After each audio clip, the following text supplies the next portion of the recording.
Administration HIPA, उसके माध्यम से कर्मचारियों की एक ट्रेनिंग का रेगुलर प्रोग्राम चलता है।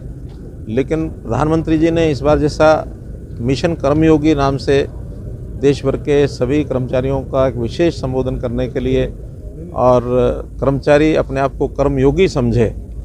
कर्मयोगी और कर्मचारी में इतना ही है, कर्मचारी यानी काम करने के लिए अपनी दिनचर्या पूरी की, योग के साथ कर्म यानी जनता के हित में हर प्रकार के व्यवहार के नाते से जनहित के अंदर सब लोग लगे, ऐसा चाहे वो अधिकारी हों चाहे कर्मचारी हों, इस प्रकार का एक मिशन शुरू किया गया।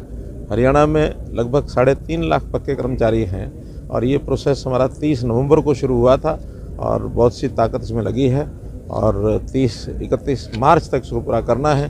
3.5 लाख में से लगभग 2 लाख कर्मचारियों का प्रशिक्षण हो चुका है और 1.5 लाख बाकी जो हैं अगले फरवरी और मार्च के अंदर हो जाएगा और एक अच्छा उसका रिजल्ट निकल रहा है। बहुत से कर्मचारी इससे बड़े प्रसन्न हैं, प्रभावित हैं और अपने काम में दक्षता कैसे लेकर के आएँ, उनका दृष्टिकोण और उनकी सोच कैसे ये बदले, खास करके जनहित में काम करने की उनको यानी प्रेरणा उनको मिले, काम चोर न बने, काम को पूर्ण मनोयोग से करें, इस प्रकार का एक ये शिविर है और अच्छा उसका कल बजट आ रहा है सर, कितनी उम्मीद हरियाणा को, पूरे देश को? देखिए, कल चूँकि अभी अंतरिम बजट है तो पूर्ण बजट नहीं है, इसलिए अंतरिम बजट तो कुछ समय के लिए होता है। जैसे चुनाव होकर के नई सरकार आती है फिर अपना पूर्ण बजट लेके आते हैं, उस समय अपेक्षा की जा सकती है, अभी उसका कोई विषय। हरियाणा का भी बजट?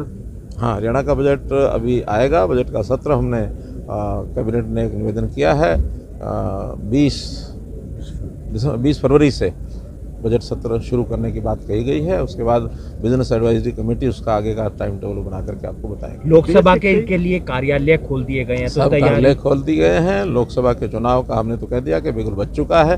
अब आज भी मेरी दिल्ली में बैठक है, हम लोग लोकसभा के चुनाव को लेकर के बैठने वाले। अब हर दिन हर लोकसभा में जिनके जिनमें जो काम है उस हिसाब से सब ये तो सब चीजें पार्लियामेंट्री बोर्ड के ऊपर निर्भर करता है। ईडी की कार्रवाई को लेकर जो विपक्ष पे लगातार हमले कर रहे हैं, ईडी का हमारा कोई संबंध नहीं है, वो एक इंडिपेंडेंट एजेंसी है और उनके पास कुछ सूचनाएं रहती हैं, वो अपनी कार्रवाई करते हैं और समाज देश के अंदर ऐसे संस्थाएं जो जिसका काम होता है सब अपने तरीके से करती हैं। ऑटोनोमस बॉडीज जो होती हैं उसमें सरकार का कोई दखलंदाजी नहीं होता। जनगणना के बारे में क्या रडार पर है? हमारे यहाँ तो सब चीज़ें ठीक चल रही हैं, किसी प्रकार की कोई जातिगत